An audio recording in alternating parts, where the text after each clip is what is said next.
தோணுது மனசுல. அந்நிய நாட்டுல இருந்து கடை வேற வாங்கி வச்சிருக்கீங்க. கடை யாருக்கு வாங்கணும்? உங்களுக்கு வாங்கணுமா எனக்கு வாங்கணுமா? எல்லாருக்கும் தான் வாங்கணும். நான் கேட்டமா, நாங்க மக்கள் கேட்டோமா? நாங்க இப்படி தானா எல்லாமே வந்துருமா சார்? இல்ல சார், கடங்கிறது எவ்வளவு பெரிய விஷயம். 4 லட்சம் கோடி ஏறி இருக்கு உங்க ஆட்சிலேயே. பாருங்க அம்மா 19 புயல் 19 சொல்ல எடப்பாடி பழனிசாமி எதிர்த்து அவர் போய் பேசுவாருங்க.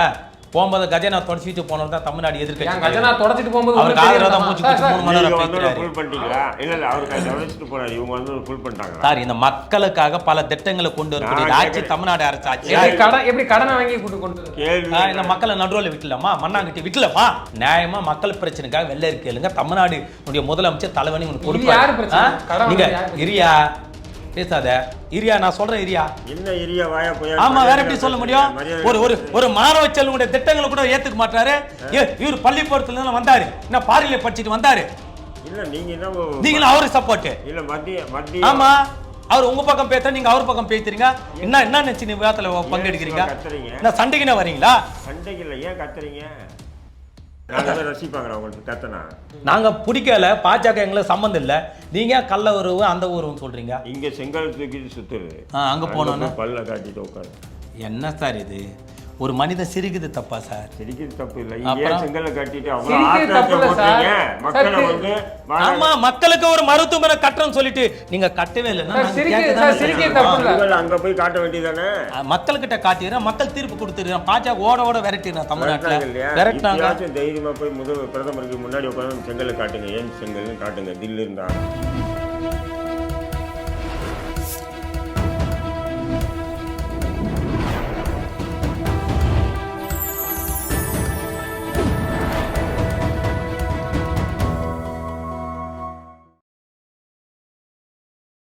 சேனல் 5 தமிழ் நேயர்களுக்கு வணக்கம். இன்றைய நேர்காணலில் நம்மோடு பேச இருப்பது இந்திய தேசிய லீக் கட்சியின் தலைவர் தடாரஹிம் மற்றும் தேசிய முன்னேற்ற கழகத்தின் தலைவருமான ஜி சிவா அவர்கள். கேட்கலாம் சார். வணக்கம் சார். வணக்கம் சார்.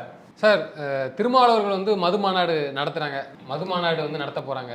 அது தொடர் சர்ச்சையாக அப்பப்போ வருது. ட்வீட்டு போடுறது, ட்வீட்டை எடுக்கிறது போன்ற சர்ச்சை வந்து அப்பப்போ வருது. இந்த நிலையில் ஆதவ் அர்ஜுனா என்கின்ற அந்த கட்சியோட பொதுச் செயலாளர் அவர் பேசியிருந்தார், ஒரு பேட்டியில் பேசினது இப்போ அது பேசு பொருளாக இருக்குது. என்ன சொல்ல, ஆராசா வந்து இதுக்கு வந்து கண்டித்து ஒரு அறிக்கை விட்டுருக்காரு. கொள்கை உடனான கூட்டணியை பற்றி நீங்கள் இப்படி பேசக்கூடாது. என்ன கொள்கை இருக்குது? அப்படி எதுவும் கொள்கை இருக்கா? கத்திரிக்காய் தான் இருக்குது, கொள்கை இல்லை.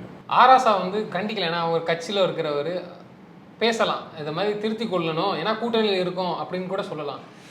கொள்கை ரீதியான கூட்டணியில் இது போன்று பேசுவது இது என்ன கொள்கை அப்படின்னு கேட்க. அதாவது அண்ணனுக்கு தொடர்ந்து இது போன்ற கடிமான சொற்களை பயன்படுத்துவது எந்த அடிப்படையில் அவர் மனது ஒத்துக்கொள்வது என்று எனக்கு தெரியவில்லை. கொள்கை இருக்கா சார்? அப்போ கொள்கை இருப்பதன் காரணமாகத்தான் மத்திய பாஜக ஒரு கொள்கையை சொல்ல வர சார். மத்திய பாஜகவை எதிர்க்கக்கூடிய அது ஒரு கொள்கை தானே. சனாதனத்தை எதிர்க்கக்கூடிய அது ஒரு கொள்கை தானே. சமூக நீதிக்கு ஆதரவாக இருக்க வேண்டும் அது ஒரு கொள்கை தானே. திராவிட மாடல் அரசுக்கும் அல்ல திராவிட மாடல் ஆட்சிக்கும் ஆதரவாக இருப்பது அது ஒரு கொள்கை தானே. எத்தனை ஒடுக்கப்பட்ட பாமர மக்களுக்கு ஆதரவாக செயல்படும் அது ஒரு கொள்கை தானே. சிறுபான்மை மக்களுக்கு ஆதரவாக செயல்படும் அது ஒரு கொள்கை தானே. எத்தனை கொள்கைகளே உள்ளடக்கியது தான் திமுகவும் விடுதலை சிறுத்தைகள் கட்சிகளும். அதே கொள்கை இருக்க கட்சி இப்பேற்பட்ட கொள்கையின் அடிப்படையில் கூட்டணி வைத்த கட்சியில பார்த்து கத்திரிக்காய் இருக்கிறான்னு கேட்கக்கூடிய அண்ணனை நான் என்ன பதில் சொல்ல முடியும்? மாநாடுகளை நடத்துவது என்று சொல்றது இது சனாதனத்துக்கு எதிரானது. ஐயா ஒரு நிமிஷம் ஐயா, தேவை ஏற்படும் போது அப்படி இல்ல சார். எப்போதுமே திமுக ஒரே பேச்சு தான். ராமர் ஆட்சியை கொண்டு ராமர் அது தவறுதான் சார். அந்த கட்சி நடவடிக்கை எடுக்கும் ஒட்டுமொத்த கட்சியுடைய கொள்கை. கட்சிக்காரங்க எல்லாம் பேச விட்டுட்டு கட்சி நடவடிக்கை. ஐயா நீ உங்களுக்கு தெரியாது எப்படி நீங்க போத கண்ணாடி பார்த்து நீங்க படிச்சா கூட திமுக நல்ல செயல்திட்டம் உங்க கண்ணுக்கு தெரியாது சார். காரணம் உங்களுடைய கண்ணு இல்ல. இங்க பாருங்க, இந்த 2 கண்ணு உங்களுடைய கண்ணு இல்ல. உங்க கண்ணுக்கு பின்னாடி பாஜக இருக்குது, நாம் தமிழர் கட்சி இருக்குது, அதிமுக இருக்கு, சங்கங்கள் இருக்குது, RSS இருக்குது. உங்க 2 கண்ணுல பார்த்தா எப்படி தெரியும்? தமிழ்நாட்டுல ஆட்சியில யாரு இருக்கா? பண்ண சொல்லுங்க, தெரிஞ்சுக்கிறோம். நவம்பர் கலவரம் என்ன சொல்றேன் சொல்லுங்க. நடத்தியவர்கள் கூட இருந்தவங்க தான் திமுக சார். இங்க பாருங்க, இங்க பாருங்க சார். சார் கலவரத்துக்கு திமுக துணை போகிற சொல்றது ஏற்படுது இல்ல சார். நீங்க குஜராத் கலவரத்துக்கு திமுக கூட்டணி நீங்க முடிச்சு போட்டு பேசணும் ஒரு தானே. முடிச்சு போட்டு பேசணும் உண்மைதானே. ஒரு அரசியல மூத்த தலைவரா இருக்கு இப்படி எல்லாம் பேசுறீங்க, நியாயமா இது? நீங்க நேத்து காலையில கட்சி ஆரம்பிச்சீங்க. இல்ல நீங்க நேத்து காலையில கட்சி ஆரம்பிச்சீங்க. அரசியல் தெரிஞ்ச நபர் தானே நீங்க. இரு சார், நான் பேசல சார், இருங்க சார். அட குஜராத் தூக்குல தொங்குறானுங்க, அவனுங்க சாவுறானுங்க. சொல்றது கேளுங்க. உண்மை நீங்க நேத்து காலைல கட்சி ஆரம்பிச்ச ஒரு அரசியல் தானே இருக்கிறீங்க. இப்படி அபாடமா போய் பேசுறேன் திமுக நியாயமா? இல்ல திமுக கூட்டணி பல வருஷமா அரசியல் கட்சி நடத்துறீங்க தானே, இப்படிலாம் பேசுறேன் நியாயமா? திமுக கூட்டணியில் இருந்தாங்களா இல்லையா சொல்லுவாங்க. திமுக கூட்டணி இருந்தா அவன் படுக்கிறதுல நாங்க துணை போக முடியுமா? அவன் தூக்குல தொங்குறத நாங்க துணை போக முடியுமா? அப்ப உங்களுக்கு தேவைன்னா நீங்க துணை சார் போறீங்களா? இருங்க சார், அவன் மதவாத தலைக்கேறி அப்பாவி இஸ்லாமியர் போய் சண்டை போட்டு வீடுகளை கொளுத்துறான், ட்ரெயினை கொளுத்துறான். அது திமுக காரணமா சார்? அப்படிப்பட்ட அயோக்கியனுக்கு துணை போறது அயோக்கியத்தனம் நாங்க இல்லையா? என்ன இது? அயோக்கியத்தனம் இல்லையா? நான் என்ன சொல்றேன், இவரே சொல்றாரு அங்க வந்து முஸ்லிம்களை கொல்றாங்க அயோக்கியத்தனம்ன்றீங்க. அந்த அயோக்கிய பாருங்க சார், அந்த தவறு சார் குஜராத் கோத்ரா ரயில் எரிப்பு நிகழ்வுக்கு பிறகு திமுக பாஜக கூட்டணி வச்சிருந்தா தப்பு தான். எப்போ வச்சாங்க? அந்த கலவரத்தின் போது 2 பேரும் கூட்டணியில இருந்தீங்களா? இல்ல இதெல்லாம் வேணாம் சார். அந்த கலவரம் கேட்பது இல்ல ஒரே நிமிஷம் இருக்கா இல்லையா? நீங்க அரசியல் தெரிஞ்ச ஒரு அது தெரிஞ்ச ஒரு வயசு மூத்த ஒரு ஆமா இல்லையா? போய் நீங்க 11வது படிக்கிறீங்களா சார்? அவர் கேட்ட கேள்வி என்னன்னா அந்த கலவரத்தை அன்னைக்கு நீங்க கூட்டணியில இருந்தீங்களா இல்ல? ஏங்க கலவரம் ஆன பிறகு ஆமா இது போன்ற தவறு செய்தவர்களுக்கு தெரிந்த பிறகு கூட்டணி வைத்தா சார் எங்க மேல தவறு? அதற்கு முன்பாக கூட்டணி வைத்திருக்கிறோம். அப்புறம் தவறுன்னு எப்படி சேர்ப்பீங்க? நாங்க அதுக்கு கூட்டணி வச்சீங்க. இப்படி ஒரு அநியாயம் அக்கிரமம் இவர் சொல்றாரு. ஆமா சொல்றீங்கல்ல, அப்ப கூட்டணியில இருந்து உடனே முறிக்கிறீங்க.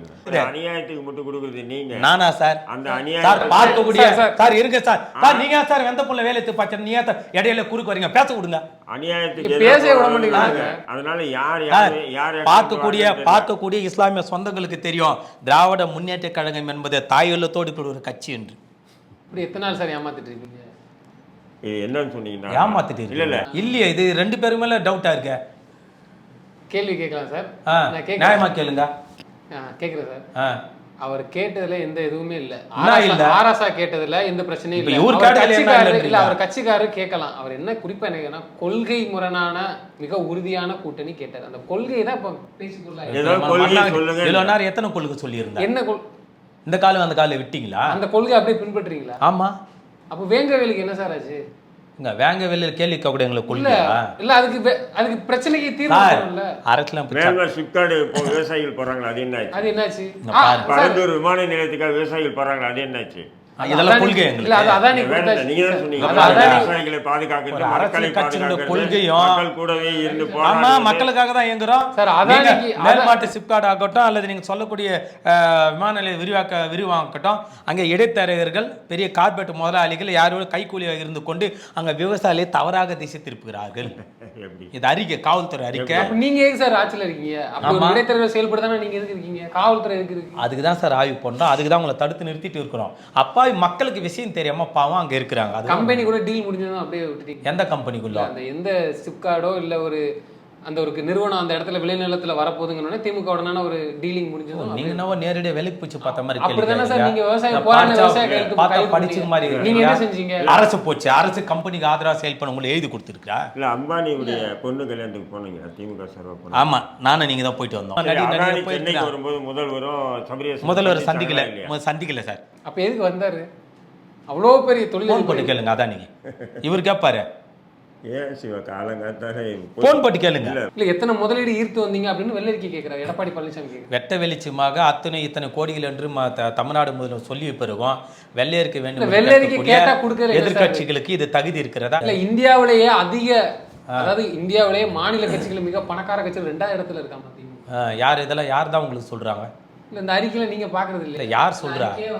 அதான் அந்த அறிக்கை யார் வெளியிட்டே பாத்துக்கிறேன். ரஹீம் சார் வெளியிட்டாரா? மாநிலத்திலே பணக்கார கட்சி திமுக கட்சி இந்தியாவிலே 2வது. சரி சார், அந்த கட்சியினுடைய தொண்டர்கள் பணத்தை கொட்டி கொடுக்குறாங்க. உங்களுக்கு என்ன வயிற்று வலி பிரச்சனை? உங்களுக்கு என்ன தூக்குல தொங்கணும்? தொண்டர் கொடுக்குறாங்களா? வேற யாரு கூட குண்டர்ல கொடுக்குறாங்க? ரஹீமான கொடுக்குற லிஸ்ட்ல வச்சு நீங்க கேட்க கூடாது கேள்வி. இல்ல இது நானா கேட்ட கேள்வி. அறிக்கை யாரு கொடுத்தா உங்களுக்கு சொல்லுங்க. திமுக ஆதரவா பேசினா, திமுக எதிராக பேசினா அதெல்லாம் இவர் காதிலே வாங்க மாட்டார்.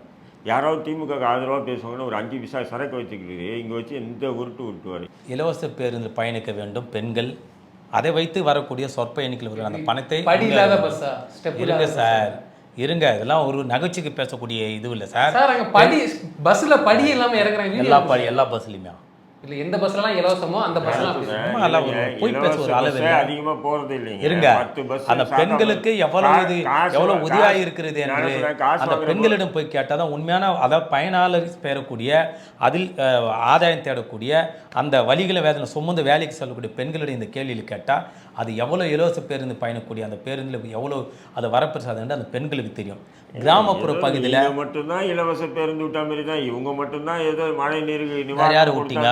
நீங்க போனாட்சியில் விட்டீங்களா? போனாட்சி விடுங்க, அப்புறம் எதுக்கு பேசுறீங்க சார்? இங்க வாங்க, அப்புறம் எதுக்கு பேசுறீங்க? மற்ற மாநிலத்துல கொடுத்து அவன் சாப்பிட்டா அவனுக்கு பசி போடு சார், நாம சாப்பிட்டாதான் நமக்கு பசி போகும். காசு திமுக அப்ப விட்டு காசு இல்ல, மக்களை நடுவில் விட்டுலமா, மண்ணாங்கட்டி விட்டுலமா, நேயா பேசுற? கடை வாங்கின கணக்கு சொல்றாங்க அரசு. நீ மண்ணாங்கட்டி 10 ஆண்டுகள் ஆட்சியில் இருந்த, நீ சொல்லி கிழிக்க வேண்டியது தானே? தமிழ்நாடு பாழாப்படுத்திட்டு ஆட்சிட்டு போன அதிமுக எங்க? இந்த தமிழ்நாட்டு மக்களை மீட்டெடுத்து மக்கள் மத்தியில கோலோச்சிக்கூடிய இந்த அரசு எங்க? ரெண்டுத்தையும் ஒப்பிட்டு பேசுறீங்க. அவர் பேசுவாருங்க, அவர் கோர்ட்ல இருக்கிறார் எதிர்கட்சியில, நீங்க பேசலாமா? கடன் கேள்வி கேளுங்க, அவர் பேசுவாரு. அவர் அதிமுக கூட்டல அவர் பேசுவாரு, நீங்க ஏன் பேசுறீங்க? எதிர்கட்சியில பேசினா நான் சொல்றேன், அவர் பொய்யா பேசுவாரு. அவர் பொய்யா பேசுவாரு. நீங்க தெளிவா தரவு. அப்ப தமிழ்நாடு மாநில கடன் போய் எவ்வளவு? அதான் உங்களுக்கு தெரியும்ல, எனக்கு தெரியும். எடப்பாடி வச்சு கடத்தோட கம்மி தான் நாங்க வாங்குது. அவர் எவ்வளவு வச்சாரு? இப்ப நீங்க எவ்வளவு? ஆமா, அவர் மொத்தம் 6.5 கோடி வச்சுட்டு போயிட்டாரு. 6.5 கோடி லட்சங்க. நீங்க சரியா? நாங்க 1.25 லட்சம் கோடி கடன் வாங்கியிருக்கிறோம், மக்கள் பணி செய்திருக்கிறோம். தயவுசெய்து சொல்றேன், இதுக்கு நீங்க வெள்ளை அறிக்கையிலுங்க தமிழ்நாடு முதலமைச்சர் கொடுப்பாரு. பொத்தா நீங்க வந்து கத்திரிக்காய் சாப்பிட்றது, வெங்காயம் சாப்பிட்றது நீங்க வெள்ளை அறிக்கை கேட்காத. நியாயமா மக்கள் பிரச்சனைக்காக வெள்ளை அறிக்கையிலுங்க தமிழ்நாடு முதலமைச்சர் தலைவனி உங்களுக்கு கொடுப்பாரு. நீங்க இரியா பேசாத. காலை சிற்றுண்டி திட்டம் இது என்ன தவிர்க்கப்படக்கூடிய திட்டமா? வரவேற்க திட்டம் தானே மாணவ செல்வங்களுக்கு. உங்களுக்கு என்ன வாந்தி பேதி? நல்ல திட்டம் குறை சொல்லி அலையறீங்க. அது 5 வருஷம் முடியும் போது மொத்தமா எங்க விலைவாசி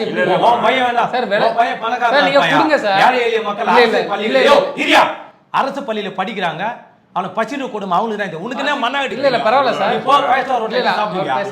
சார், பசிக்கு இரியா நான் சொல்றேன். இரியா என்ன இரியா வாயா போய்? ஆமா, வேற எப்படி சொல்ல முடியும்?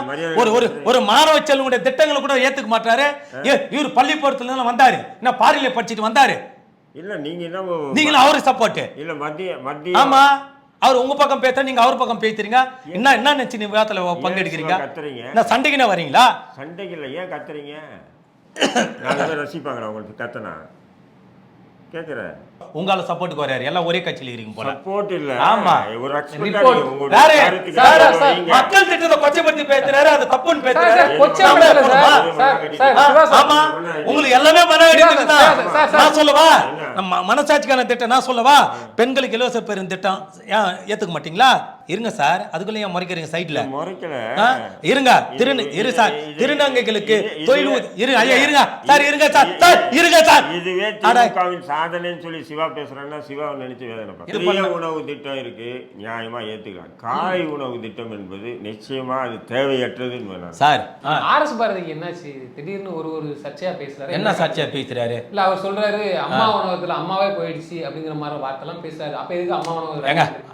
ஆர்எஸ் சப்பாத்தி எல்லாம் வடமாநிலத்தவர்கள் தான் அதிகமா சாப்பிடுறாங்கன்னு குற்றச்சாட்டு வைக்கிறாரு. சாப்பிடறதுனால தான் சொல்றாரு. உங்களுக்கு போய் சாப்பிட நல்லா போட்டீங்கன்னா எல்லாரும் சாப்பிடதானே செய்வாங்க. அப்படி இல்ல. அப்ப அவர் சொன்ன விளக்கத்துக்கு என்ன மனசாட்சி இல்லையா? வட மாநிலத்துல மனிதன் உங்களுக்கு தெரியலையா? அப்ப எதுக்கு அவர் சொன்னாருன்னு கேக்குறேன் சார். நம்ம மக்களை விரும்பி போய் சாப்பிடலன்னு அர்த்தம். வீட்லயே சாப்பிட்டுக்கிறாங்க, கொஞ்சம் அப்படி இல்லை, அப்படி இல்லை. அப்ப நாசனா பாரு உணவு வந்தாலும் வட மாநிலத்தை சாப்பிட்றாங்க சொல்ல வரீங்க. நான் மனசனை தெரியும் பார்வைக்கு அதான் கேட்குறேன். ஏங்க 1000 கோடி நான் சொல்றேன், 1000 கோடி நீங்க மக்கள் நல பணி செஞ்சுட்டு 5000 கோடியை நீங்க அதே மக்கள்கிட்ட இருந்து மதுக்கடை மூலியமா நீங்க பறிச்சுக்கிட்டீங்கன்னா சார், அதுக்கப்புறம் நீங்க சார் பெண்களுக்கு செய்யக்கூடிய திட்டங்கள் வேற சார். இவனுங்க ஆம்பளைங்க கொழுப்பேறு குடிக்கிறாங்க சார், அதுக்கு நாங்க என்ன சார் பண்ண முடியும்? அவனை குடிக்காரன ஆக்கி தெருவில் நாங்க ஆமா நாங்க மூடிய திறந்த வாயில ஊத்துறோம். நீங்க என்ன பண்றீங்க? அவன் பொண்டாட்டிக்கு பஸ்ல இலவசமா டிக்கெட் கொடுக்குறீங்க.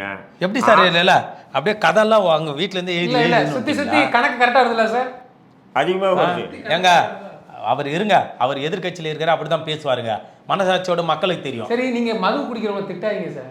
உங்க கட்சி அமைச்சருக்கு பிடிக்காது. திமுக எப்படி செய்யுதுன்னா ஒரு பெரிய பச்சை இலை போட்டு சாப்பாடை பரிமாறி அதில் ரசம், சாம்பார், மோர், இன்னும் காரக்குழம்பு அதையெல்லாம் வைக்கிறாங்க. அதேமாதிரி பொரியல் வகைகள் எல்லாம் வைக்கிறாங்க, நெய் வைக்கிறாங்க, எல்லாம் அப்பளம் இப்பளம் எல்லாம் வச்சு பார்க்கும்போது பிரம்மாண்டமாக இருக்குது இல்லையா? சாப்பிடாம இதெல்லாம் கொடுத்துட்டு பக்கத்தில் வந்து சைனடு குப்பியும் வச்சிடுறாங்க.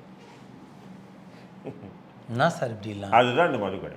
அப்போ நீங்கள் இவ்வளோத்தையும் நீங்கள் கொடுத்துட்டு அப்போ ஏன்னா அதில் தான் உங்களுக்கு வருவாயே சார். மதுக்கடைகள் வரக்கூடிய அந்த வருமானம் தான் தமிழ்நாடு அரசு இயங்குவது போன்று தொடர்ந்து எதிர்கட்சி 5000 ரூபாய் திருப்பி கொடுத்துட்டு நாங்கள் 1000 ரூபாய் கொடுத்தோம். எந்த ஆட்சி கொடுத்தோம்? எவ்வளோ கோபமாக பேசணும் பார்த்தீங்கன்னா அப்படியே இங்கே இருக்கு சார். இந்த மக்களுக்கு பேசுகிறேன் சார். இங்கே இருக்கிற சார் நான் மக்களுக்கு தேவையான திட்டங்கள் மீது அபானமான பொய் கூட்டச்சட்டை வைக்கிற நியாயமான கோபம் கூட ஒருமையில பேசுகிற அளவுக்கு அந்த இது அவர் பள்ளியில் காலை சுற்றும் திட்டத்தை அவர் வந்து மறுப்பு தெரிவிச்சு பேசுறாரு.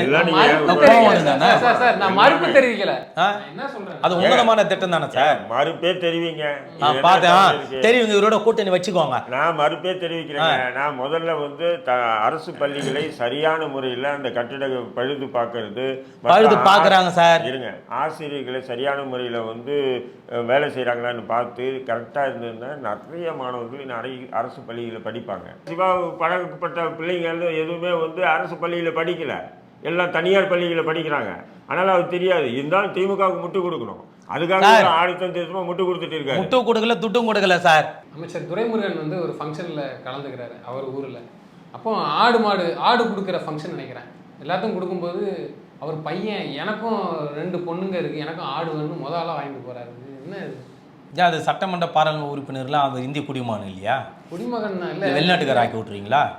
இல்லை அவங்க மக்கள் சார் இல்லை விமர்சனம் பண்ணுறாங்க. பிரியாணி பாருங்க, மக்களோடு மக்கள் நானும் இருக்கிறேன் என்பதற்காக அவர் வரிசையில் நின்று வாங்கி. அது விமர்சனம் என்ன பண்ணுறாங்கன்னா விமர்சனம் வைப்பானுங்க.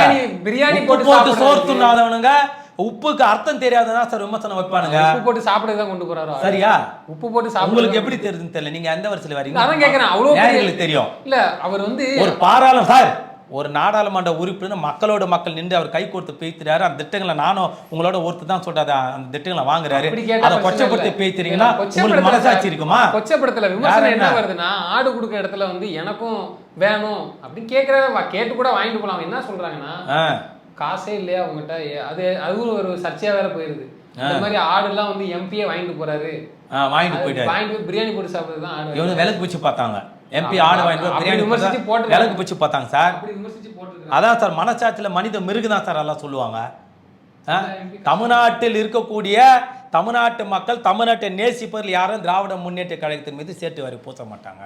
ஆளுநர் ரவி அவர்கள் ஆளுநராக இருக்கிற வரைக்கும், எனக்கு தெரிஞ்ச வரைக்கும் நான் சொல்றேன், எந்த ஒரு பட்டமளிப்பு விழாவுக்கும் கூப்பிடல.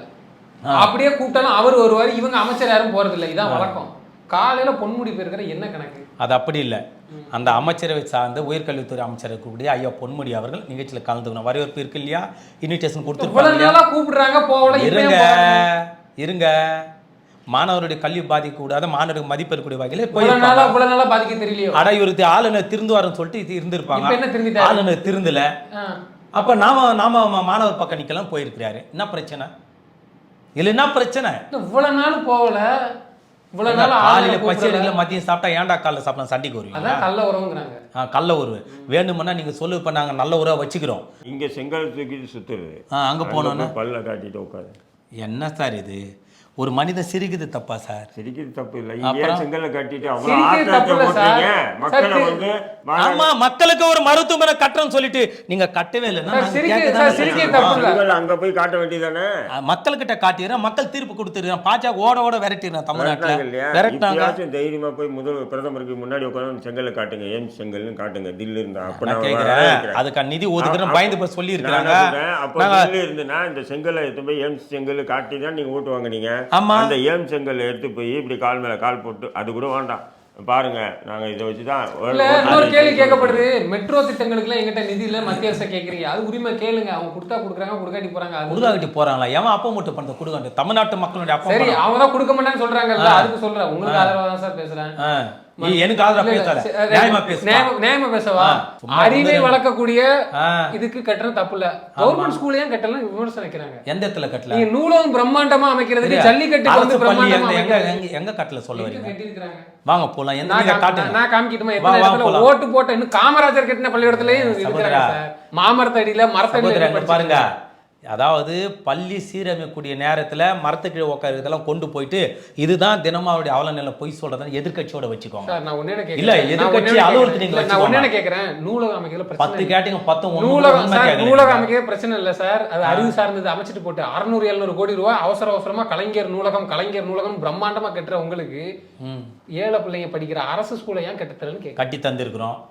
சீராக தான் இருக்கு.